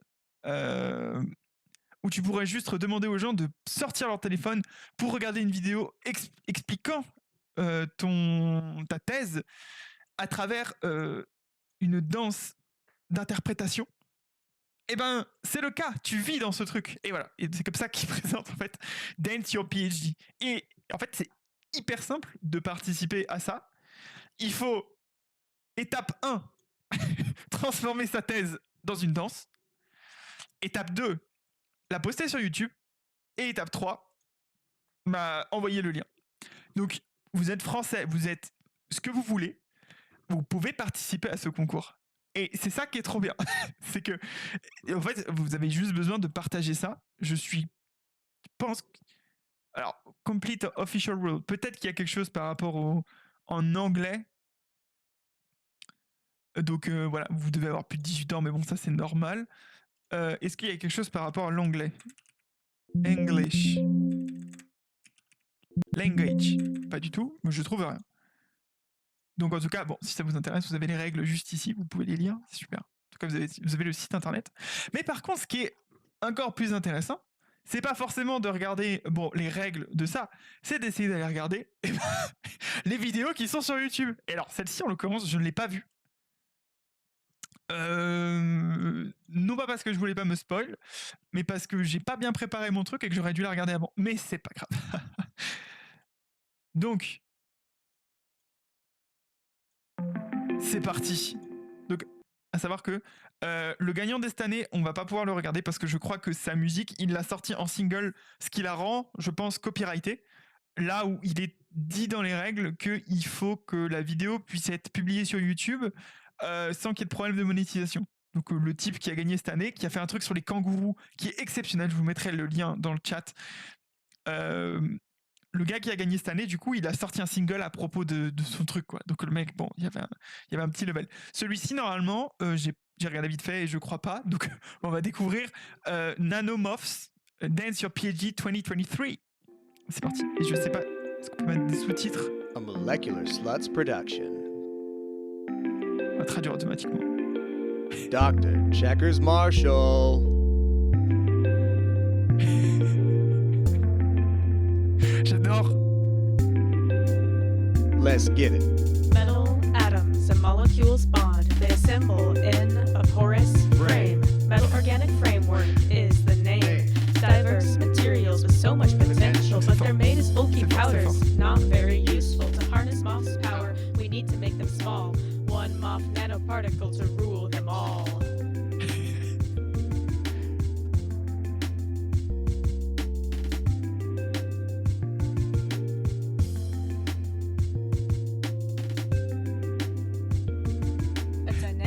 Process in a heated solution.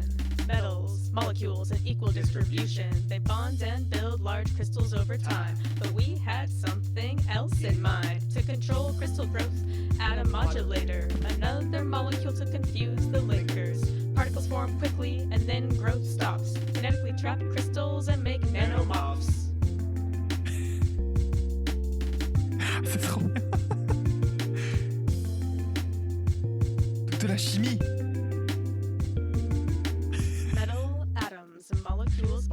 Electrons are trapped on the metal ions.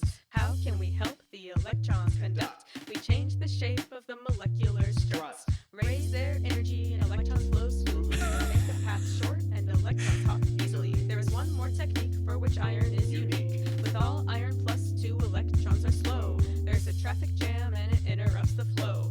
Taking electron away makes iron plus 3. Now watch all of those electrons fly free. Yeah, watch all of those electrons fly free. Metals and molecules in a porous frame. Metal organic framework is the name. To harness MOF's power, make them small. One MOF particle to rule them all. Metals and molecules in a porous frame. Quel Metal banger. organic framework is the name. To harness MOF's power, we need to make them small. One MOF particle to rule them all.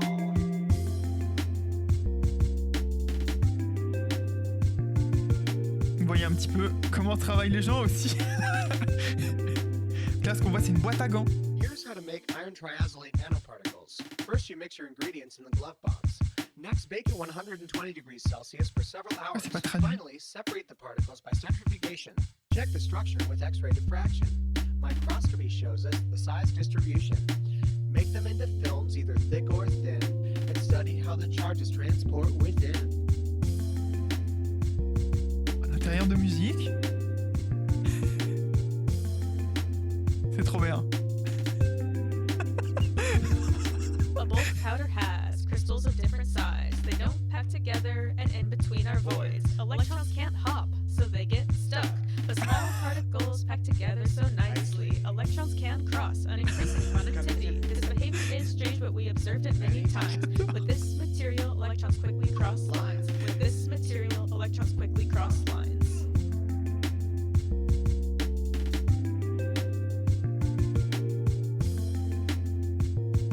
C'est hypnotisant, j'adore.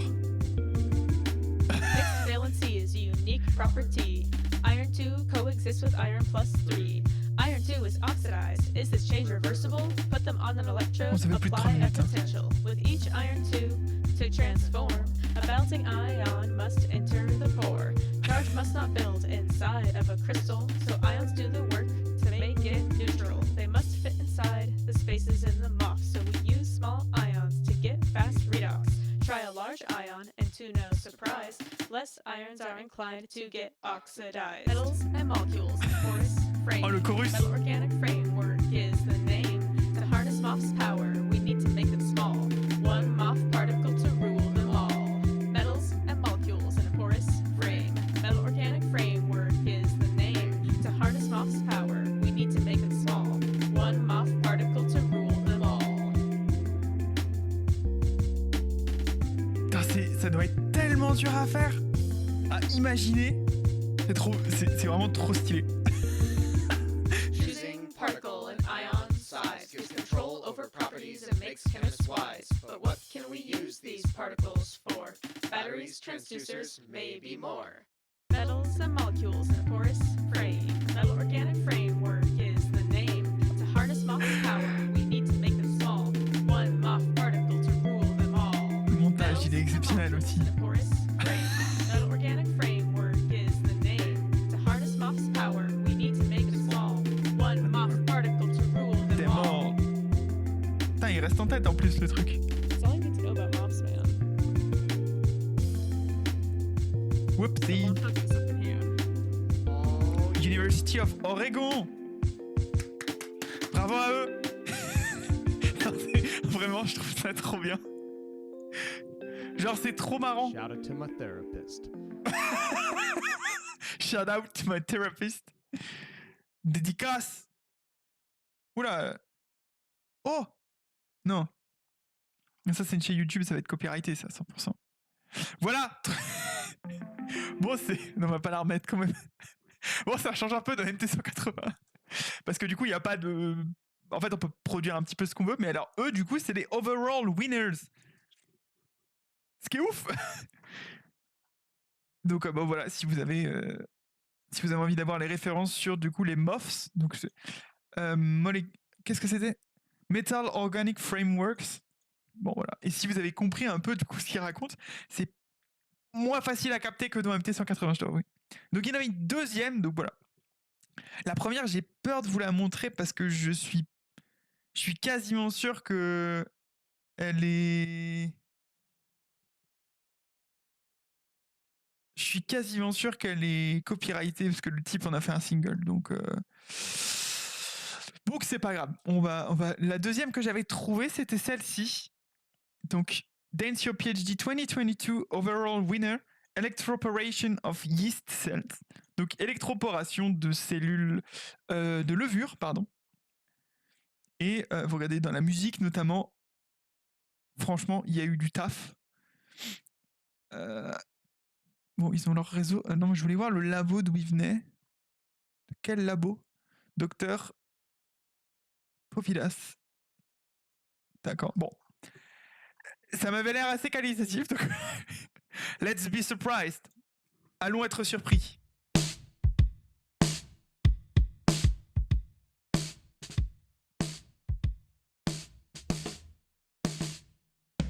Everybody has a dream to pursue in a game. Find a friend, buy a favorite shampoo to evolve, see progress, and never things to do. Once major enough, they could form a crew. We would walk and talk together, be a dream to like no ever. Share their joy, pain and love, fit together like a glove.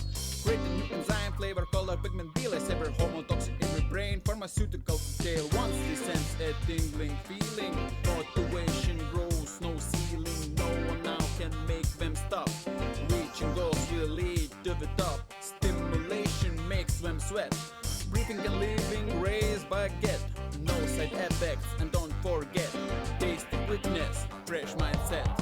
Even though you cannot see me, I'll be so close you can't resist. Tell me your needs by charging, please. The lightning strikes, now make a wish. Even though you cannot see me, I'll be so close you can't resist. Tell me your needs by charging, please. The lightning strikes, now make a wish. Have you ever wondered who's behind all this? Pollen juices, milk products, and any sweet mix. It's the swim, time, and their sugar addiction. Their common desire to surpass constriction. In this human beings, eating raw and never fleeing. Even human flesh is valid source of food. Also waste are fuel, sugar crystal, favorite jewel, fellow east, multiply, occupy, race for brood. Once we sense What the a fuck? tingling feeling, question the truth of what you are seeing. Look at them, their doubling grows. What an army quickly arose. Permeability melts walls. Give or take, unlocking doors. Leaking juice, absorb more booze. Intracellular spacers to ooze. Even though you cannot see me, I'll be so close you can't resist. Tell me your needs by charging, please. The lightning strikes, now make a wish. Even though you cannot see me, I'll be so close you can't resist. Tell me your needs by charging, please. The lightning strikes, now make a wish.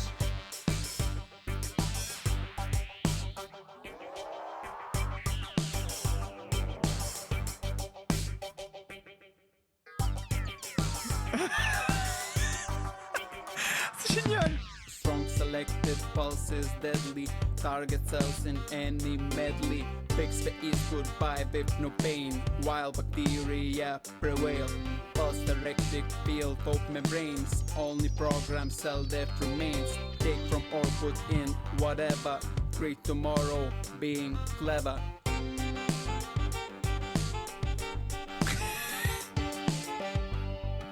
C'est exceptionnel.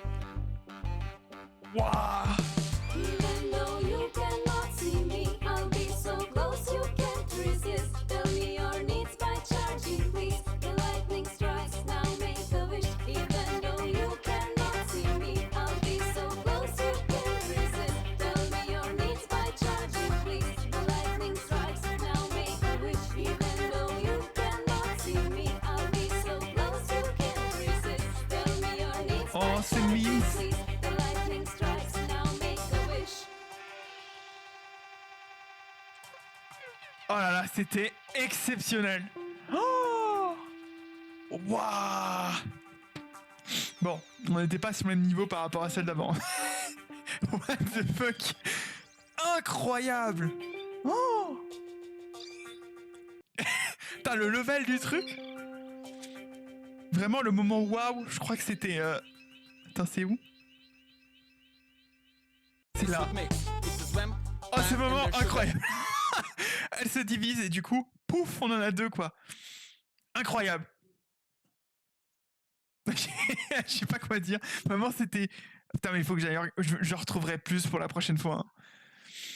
Pour la prochaine fois, je me retrouve... C'est une production carrément. Ouais, mais il cite tout le monde. Là, sur le directeur... Enfin, là, c'est vraiment... Il y a un level de prod, effectivement, qui est assez phénoménal. C'est incroyable.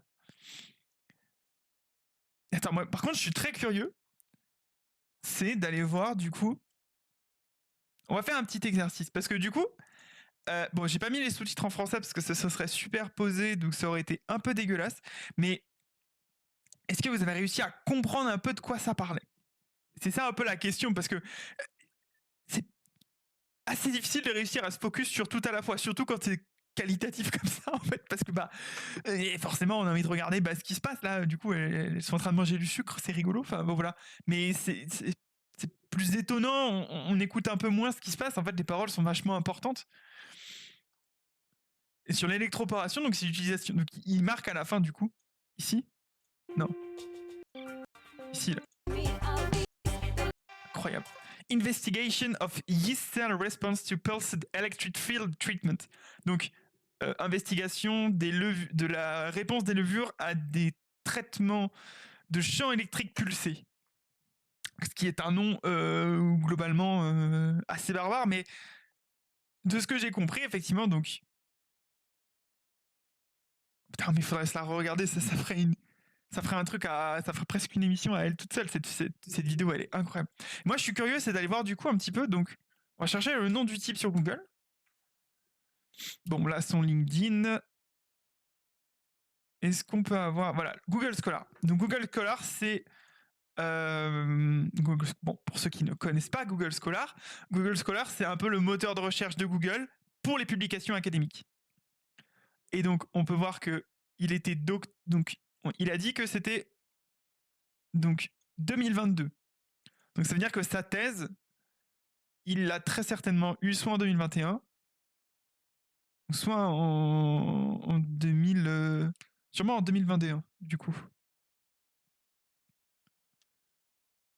Et est-ce qu'on peut, donc effectivement, en 2021, il était beaucoup cité.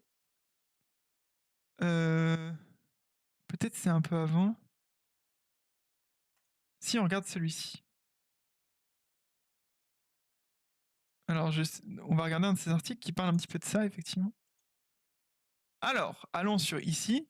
Open Access Article. Parfait. On va aller regarder un petit peu à quoi ça ressemble. Alors, voilà à quoi ça ressemble déjà. Bon, sans transition évidemment, mais voilà à quoi ça ressemble un article scientifique du coup. Donc là, c'est une revue que je connais pas du tout, un domaine que je connais pas du tout, donc qui s'appelle Foot.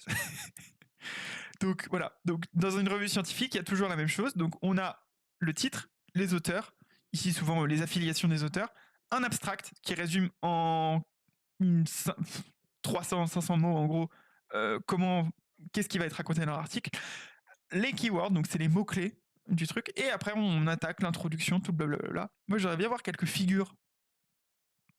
Bon. Non, ça parle pas trop. On voit pas de bactéries. Non, c'est que des graphiques, c'est dommage. Bon. Mais ça pourrait être intéressant aussi, du coup, de faire le lien, donc, prochainement, de faire le lien entre cette vidéo et, du coup, l'article peut-être qui est associé ou qui parle un petit peu de ça, parce que, franchement, pour essayer... Oh putain, mais j'avais pas vu les détails derrière. Docteur Simonis derrière, là, toutes les photos. C'est exceptionnel. Yeast Master. Ah, c'est exceptionnel, vraiment. Ah, voilà. Donc... Voilà un petit peu. Bon, ça clairement, je pense que plus tard j'y reviendrai parce que je trouve vraiment hyper intéressant ce qu'ils ont fait. Faut que j'essaie d'en trouver des petites pépites de dance sur PNJ qui sont vraiment stylées et qu'on puisse les regarder. Ça pourrait être rigolo, je pense. En tout cas, sur cette magnifique vidéo, franchement, je m'attendais vraiment pas à ça pour la dernière. C'était assez exceptionnel, quoi. Pour ça, qu'est-ce qu'on a à dire de plus? Bah, c'était cool. C'était cool. Donc, Lucas, franchement, je suis déçu. Non, c'est pas vrai. Non, malheureusement, Lucas n'avait pas pu être là avec nous ce soir. C'est bien triste parce que il aurait pu nous en parler. Il aurait pu nous parler un petit peu plus de sa prestation à MT180. J'espère qu'on aura l'occasion d'en reparler rapidement. Mais normalement, on devrait en reparler rapidement. Je n'en dis pas plus. En tout cas, moi j'étais très content de faire cette petite présentation finalement de ce petit sujet qu'on a un peu monté à la dernière minute. Mais il faut pas le dire, mais voilà, je le dis. Donc, effectivement, semaine pro, tu nous en reparleras. Et on la revisionnera. Tu nous expliqueras un peu. Moi, je suis chaud que tu nous expliques toi comment est-ce que Moi, j'ai parlé un peu de comment ça a fait, mais comment est-ce que t'as écrit ton texte? Comment est-ce que t'as travaillé? Qu'est-ce que t'as travaillé, ces trucs-là? Parce que bon, c'est encore mieux si c'est le mec qui l'a fait qui nous le dit, quoi. Ça va être trop bien. Puis voilà, donc normalement, si tout se passe bien, la semaine prochaine, on se retrouve avec une interview encore. J'aurai plein de trucs à expliquer semaine pro, ça c'est sûr. Mais on pourra prendre un moment, peut-être plus tôt à la limite, pour que tu puisses prendre le temps pour... on re-regarde la vidéo, puis j'explique, je sais pas, enfin, il y a peut-être un truc à réfléchir. Moi, en tout cas, je commence à fatiguer là. Non, puis j'ai à peu près toutes les choses que je m'étais notées auxquelles j'avais pensé sont à peu près passées, donc je n'ai pas trop d'autres... J'ai réfléchi, qu'est-ce que je peux vous dire? À part que j'ai... Pré-live à ne pas louper pour sûr. Ouais, ça c'est vrai que... On va le puber. On fera les petits posts Instagram. Du coup, la transition. Sur Insta, du coup, n'hésitez pas à aller follow le compte.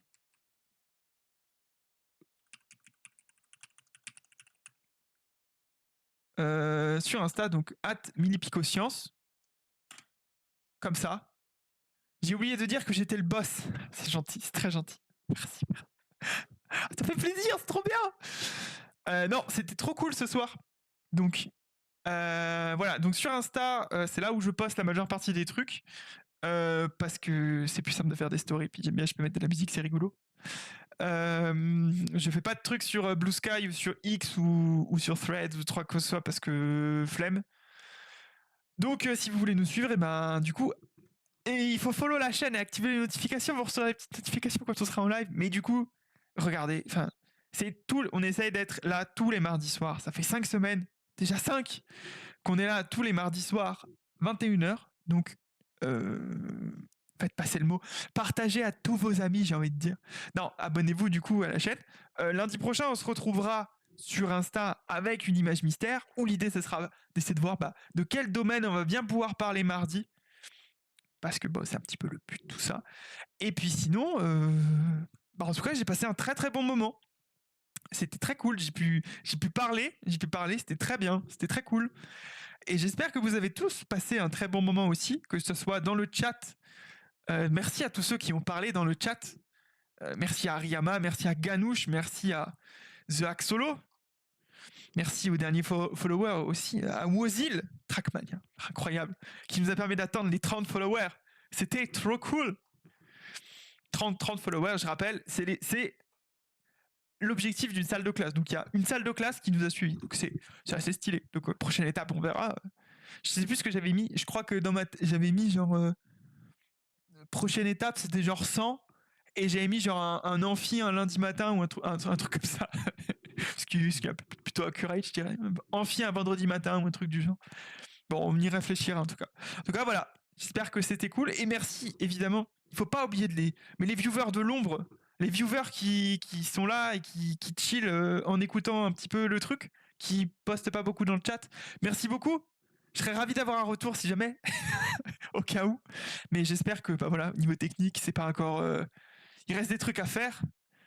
Petit live à 7h45 quand ça se fera alors. Peut-être, hein, c'est le follow goal. Si on atteint 100 followers, on fait un live à 7h45. Allez, c'est dit. C'est pas vrai. C'est pas vrai, mais bon, c'est dit. On sait jamais. Bon, faut déjà qu'on les atteigne. Hein. Bon, on a quelques trucs à faire. Hein. Enfin, ça pourrait être rigolo, mais bon, il y aura personne de toute façon. Donc, quel intérêt. Bref, j'espère en tout cas que vous avez passé un bon moment. C'était cool. On se retrouve la semaine prochaine pour une interview. Cette fois, je peux vous le dire. Enfin, je peux vous le dire. C'est sûr, c'est certain, on a une interview la semaine prochaine, donc ça durera potentiellement un petit peu plus longtemps. Et puis, je vous souhaite à tous une très très bonne soirée. Très bonne soirée, de bien vous reposer. Moi, je vais aller boire de l'eau parce que j'ai la gorge. Ma gorge, c'est le désert d'Atacama. Atacama ? Ouais, c'est ça. Je sais plus. Et voilà. Donc, passez tous une très très bonne soirée. Et je vous dis à la prochaine. Salut à tous!